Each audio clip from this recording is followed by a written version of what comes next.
মিথ্যা বলার পরিণতি। এক রাখাল ছেলে প্রতিদিন তার ছাগলগুলোকে নিয়ে মাঠে যেত। ছাগলগুলোকে মাঠে ছেড়ে দিয়ে সে মাঠের এক প্রাণে বসে থাকতো। তার সময় কাটতো না, এটা ওটা ভেবেই সময় কাটিয়ে দিত। একদিন তার মাথায় একটা দুষ্টু বুদ্ধি এলো। হঠাৎ সে উঠে দাঁড়িয়ে চিৎকার করতে লাগলো, বাঘ বাঘ বাঁচাও বাঁচাও। আশেপাশে ক্ষেত খামারে কাজ করা কৃষকেরা ভয় পেয়ে গেল, কেননা এই অঞ্চলে বাঘ আসাটা অস্বাভাবিক কিছু না। যদিও তারা লোকালয়ে খুব একটা আসে না। অনেকে এই চিৎকার শুনে ভয়ে পালিয়ে গেল। তবে সাহসী কয়েকজন লাঠি হাতে ছুটে এলো, এসে দেখলো সেখানে কোনো বাঘ নেই। রাখাল ছেলে দাঁড়িয়ে আছে, তার ছাগলগুলো স্বাভাবিকভাবে তাদের স্বভাব সুলভ কার্যক্রম চালিয়ে যাচ্ছে। কৃষকদের একজন জিজ্ঞাসা করলো, কি ব্যাপার, তুমি বাঘ বাঘ করে চিৎকার করলে অথচ কোনো বাঘ নেই? এখানে রাখাল ছেলে এসে বলল, আরে এখানে কোনো বাঘ আসেনি, আমি দুষ্টামি করেছিলাম। কৃষকেরা রেগে গেল আর বলল, এসব ঠিক না, আমরা ভাবলাম বাঘ এসে তোমার ছাগলগুলো টেনে নিয়ে যাচ্ছে, যার কারণে লাঠি হাতে ছুটে এলাম তোমাকে সাহায্য করতে। আর তুমি কিনা, যাই হোক এমনটি আর করো না। রাখাল ছেলে আর কিছু বলল না, হাসি মুখে দাঁড়িয়ে রইল। কৃষকেরা চলে গেল যার যার কাজে। কিছুদিন কেটে যাবার পর সে রাখাল ছেলে আবার চিৎকার করে উঠলো, বাঘ বাঘ বাঁচাও বাঁচাও। সাহসী কৃষকেরা আবার এগিয়ে এলো, কিন্তু তারা এবারে কোনো বাঘ দেখতে পেল না এবং তারা প্রচন্ড বিরক্ত এবং রাগান্বিত হলো।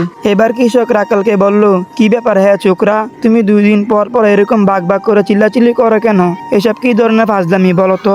রাখাল ছেলে এসে বলল, তোমরা না অনেক বোকা, সামান্য দুষ্টামি বুঝতে পারো না। আমি মিশি মিশি বাঘ বাঘ করে চিল্লাই আর তোমরা দৌড়ে এসো, আমার এটা দেখতে অনেক মজা লাগে। আসলে হয়েছে কি, আমার এখানে বসে থাকতে না ভালো লাগে না, সময় কাটে না একদম, তাই একটু মিশি মিশি দুষ্টামি করি আর কি। কৃষকদের মধ্যে একজন বলল, এটা মোটেও ঠিক না, আমরা আর কখনো তোমাকে সাহায্য করতে আসবো না। এই বলে কৃষকেরা চলে গেল। রাখাল ছেলে মাঠে বসে আছে, মনে মনে ভাবছে নতুন করে কি করা যায়। আর তো বাঘ বাঘ করে চিল্লাইলে কৃষকেরা দৌড়ে আসবে না, এবার কিভাবে গ্রামবাসীদের বোকা বানানো যায় এসব নিয়ে ভাবছিল। হঠাৎ পাশে জঙ্গল থেকে সত্যি সত্যি একটা বাঘ দৌড়ে এলো। ছাগলগুলো বয়ে দৌড়াতে শুরু করলো। বাঘটাও সে ছাগলগুলো পেছনে দৌড়াতে লাগলো। রাখাল ছেলে একটু দূরে ছিল, সে এগুলো দেখে প্রচন্ড ভয় পেয়ে গেল। উঠে দাঁড়িয়ে চিৎকার করতে লাগলো, বাঁচাও বাঘ বাঘ বাঘ, আমার ছাগলগুলোকে খেয়ে ফেললো, বাঁচাও। দূরে কৃষকেরা কাজ করছিল, তারা সেই রাখাল ছেলে চিৎকার শুনতে পেল, কিন্তু কোনো পদক্ষেপ করলো না। তাদের মধ্যে একজন বলল, ওই দেখো আবারও শুরু হলো। আরেকজন বলল, হ্যাঁ ওই দিন এত কথা শোনালাম তাও ছেলেটা শিক্ষা হলো না, আমরা আর যাব না, ছেলেটা অনেক বড় মৃত্যু। কৃষকদের মধ্যে কেউ এগিয়ে গেল না। রাখাল ছেলেটা যখন দেখলো এত চিল্লাচিল্লির পরেও ওকে এগিয়ে গেল না, তখন সে দৌড়ে তাদের কাছে গেল। দিকে বাঘ রাখাল ছেলের এক একটি ছাগলকে মেরে খেয়ে ফেলতে লাগলো।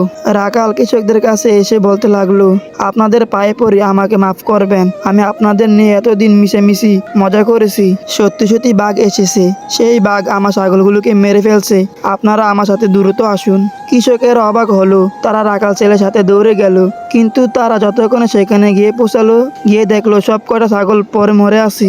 রাখাল ছেলেটা দেখে খুবই মন খারাপ করলো। তখন কৃষকদের মধ্যে একজন বলল, তুমি যদি এরকম মিশামিশি আমাদের সাথে দুষ্টামি না করতে, তাহলে আজ তোমার এই পরিণতি হতো না, এটাই তোমার মিথ্যামিথ্যি খেলার পরিণাম, বুঝলে?